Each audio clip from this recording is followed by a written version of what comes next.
ज्योती, जय ज्योती। हिंदवी स्वराज्याचे सरसंस्थापक छत्रपती शिवरायांना मानाचा मुजरा करतो। भारतीय राज्यघटनेचे शिल्पकार भारतरत्न डॉक्टर बाबासाहेब आंबेडकर यांना मानवंदना अर्पित करतो। या भारतातील आद्य समाज सुधारक आणि ज्यांचा उल्लेख युगप्रवर्तक म्हणून आपण करू शकतो असे आदरणीय महात्मा ज्योतिबा फुले आणि खऱ्या अर्थानं समाजामध्ये क्रांतीची ज्योती ज्यांनी लावली आणि समाजामध्ये परिवर्तन करून दाखवलं, त्या क्रांती ज्योती, ज्ञान ज्योती सावित्री आई फुले यांच्या चरणी नतमस्तक होतो आणि त्यांच्या या जयंतीच्या निमित्ताने आपल्या सर्वांना या ठिकाणी शुभेच्छा देतो। मंचावर उपस्थित असलेले विधान परिषदेचे सभापती रामभाऊ शिंदेजी, ज्येष्ठ नेते आदरणीय छगनरावजी भुजबळ, सन्माननीय पंकजाताई मुंडे, सन्माननीय अतुलजी सावे, शंभूराजजी देसाई, छत्रपती शिवेंद्रराजे भोसले, सन्माननीय जयकुमारजी गोरे, सन्माननीय मकरंद जाधव पाटील, सन्माननीय अदितीताई तटकरे,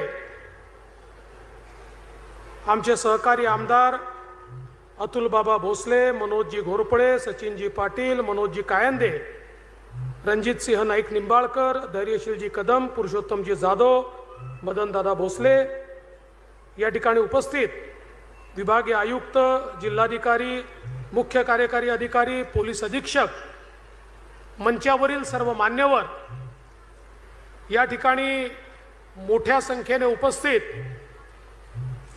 सावित्री आईंचा वारसा सांगणाऱ्या सर्व सावित्रीच्या लेकी, आमच्या लाडक्या बहिणी आणि उपस्थित सर्व माझ्या भावांनो, आज मला अतिशय मनापासून समाधान आहे की क्रांती ज्योती सावित्रीबाई फुले यांच्या 194व्या जयंतीच्या निमित्ताने त्यांना अभिवादन करण्याकरता ज्या मातीने त्यांना घडवलं त्या मातीचं दर्शन घेण्याकरता या ठिकाणी येण्याची संधी मला मिळाली आणि खऱ्या अर्थानं एक वेगळी ऊर्जा या मातीने मला देखील दिली आणि म्हणून नायगावच्या या मातीला देखील या ठिकाणी मी प्रणाम करतो, या मातीसमोरही नतमस्तक होतो। आमच्या सरपंच ताईंनी प्रस्तावना केली आणि ताईंनी प्रस्तावना करत असताना काही अपेक्षा देखील व्यक्त केल्या। ज्या अपेक्षा त्यांनी व्यक्त केल्या, माझ्या मनात होतं की जयकुमार भाऊंना सांगावं की तुम्ही या विभागाचे मंत्री आहात, त्यामुळे आता ताईंच्या अपेक्षा पूर्ण करण्याची जबाबदारी तुमच्यावर आहे।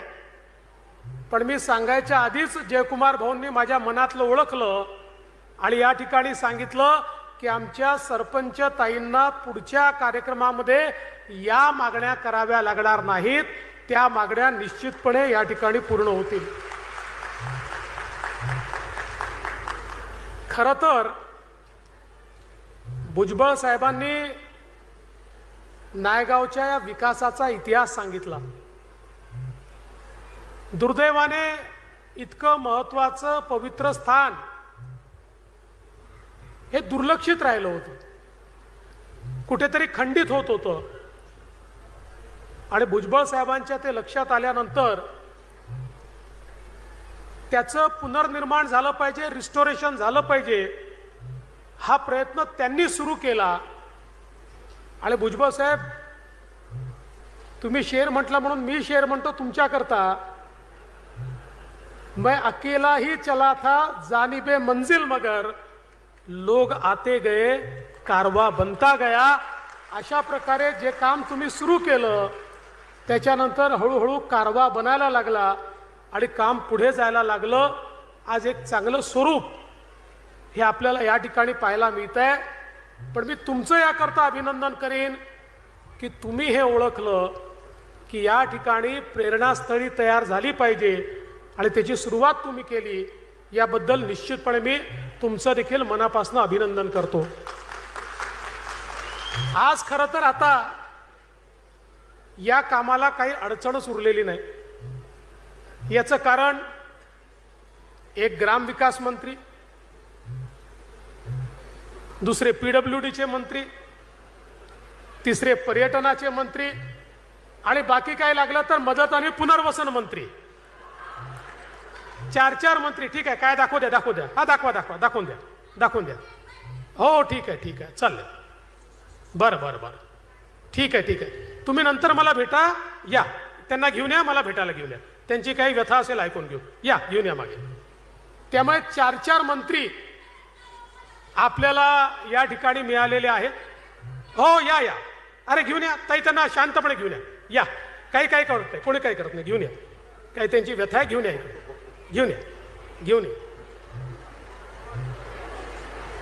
तर आता 4 काही नाही, आपले ताई आहेत, त्यांचं काहीतरी निवेदन आहे. ठीक आहे. त्यामुळे 4 मंत्री दिलेले असल्यामुळे मला वाटत नाही की आता इथल्या विकासाला काही अडचण येईल. पण निश्चितपणे या विकासाकरता ज्या ज्या गोष्टीची आवश्यकता आहे ते पूर्ण केल्याशिवाय आपलं सरकार थांबणार नाही, हा विश्वास मी आपल्या सगळ्यांना देतो. या देशावर आणि या महाराष्ट्रावर खऱ्या अर्थानं या ठिकाणी महात्मा ज्योतिबा फुले आणि क्रांती ज्योती सावित्रीबाई फुले यांचे जे उपकार आहेत हे आपण कधी विसरूच शकत नाही. ज्या काळामध्ये समाजाने सामान्य माणसाला जगण्याचा अधिकार नाकारला आणि स्त्रियांना जनावरापेक्षाही वाईट वागणूक मिळेल, एखादी वस्तू आणि स्त्री याच्यामध्ये कुठलंही अंतर नाही, अशा प्रकारची समाजाची अवस्था तयार झाली होती. समाज रसातळाला चालला होता. हा समाज संपला असता अशा अवस्थेमध्ये समाज होता. त्यावेळी खऱ्या अर्थानं या समाजामध्ये विषमता दूर करून समतेचं बीजारोपण झालं पाहिजे आणि समाजातल्या स्त्रियांना जगण्याचा अधिकार मिळाला पाहिजे. याची मुहूर्तमेढ जर कोणी केली असेल तर ती महात्मा ज्योतिबा फुले आणि क्रांती ज्योती सावित्रीबाई फुलेंनी त्या काळामध्ये केली. आज आपल्याला सोपं वाटतंय, पण आपण जेव्हा इतिहासात पाहतो ज्या प्रकारचा विरोध, ज्या प्रकारचा उपहास हा सावित्रीबाईंना त्या काळामध्ये सहन करावा लागला, शिवाशाप सहन करावे लागले, त्या ठिकाणी शेणाचे दगडाचे गोळे सहन करावे लागले, अतिशय वाईट वागणूक सहन करावी लागली. पण त्यांच्या मनामध्ये एकच संकल्पना होती की माझ्या स्त्रियांना मी या अवस्थेमध्ये जगू देणार नाही.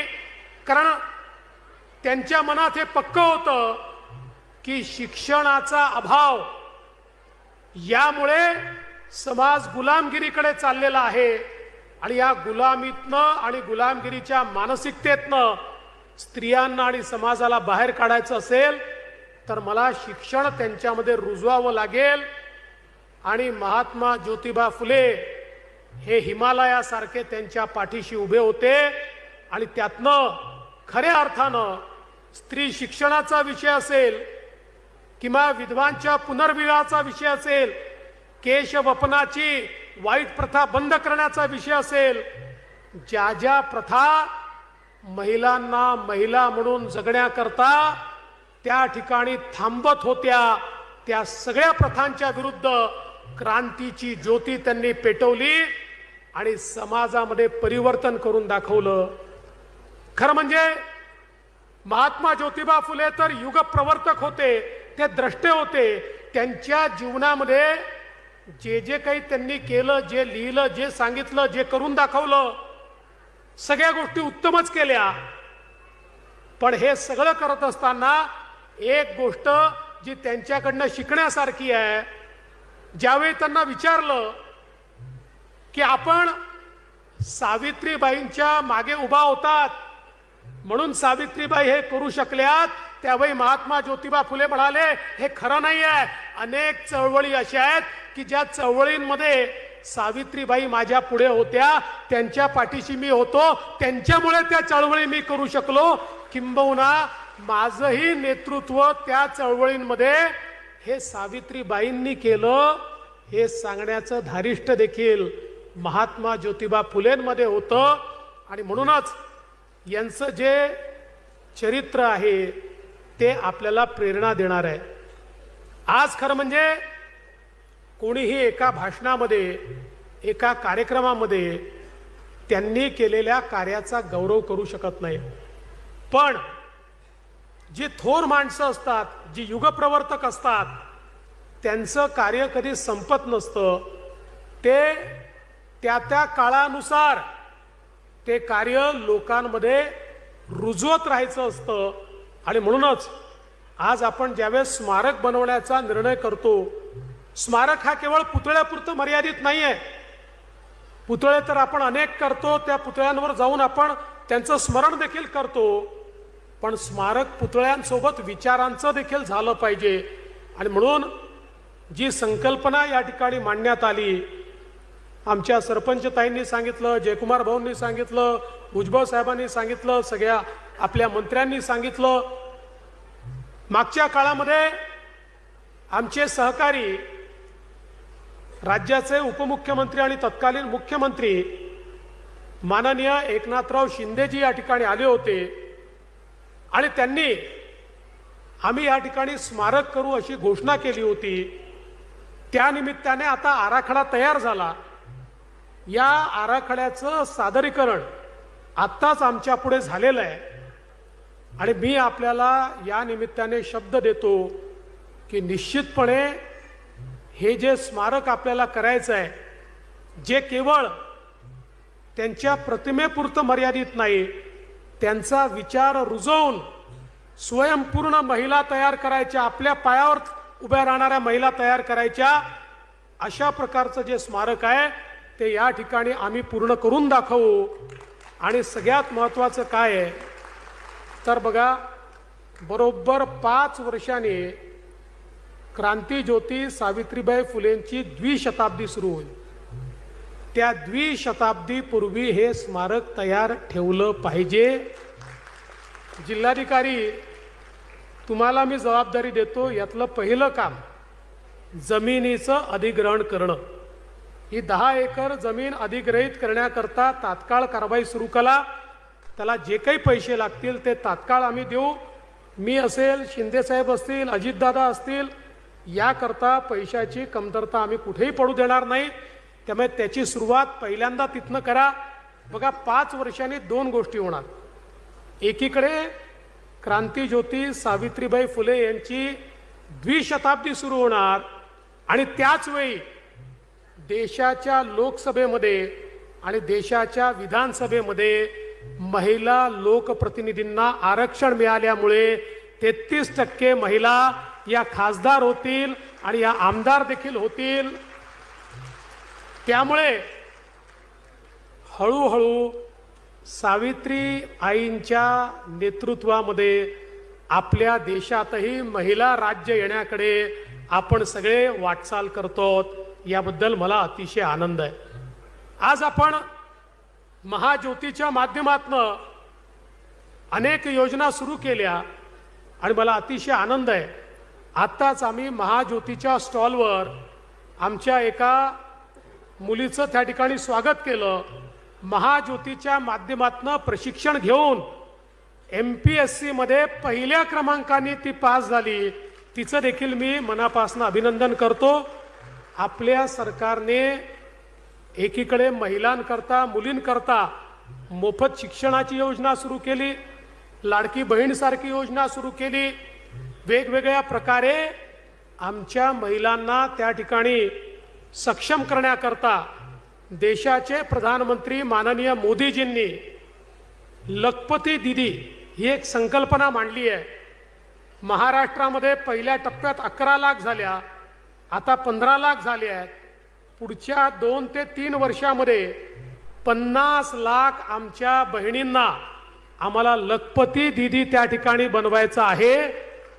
लखपती दीदी म्हणजे एकदा लाख रुपये कमवले असं नाही, दर वर्षाला जी 1 लाखापेक्षा जास्त रुपये कमावते स्वतःच्या भरोशावर, तिला लखपती दीदी म्हणतो।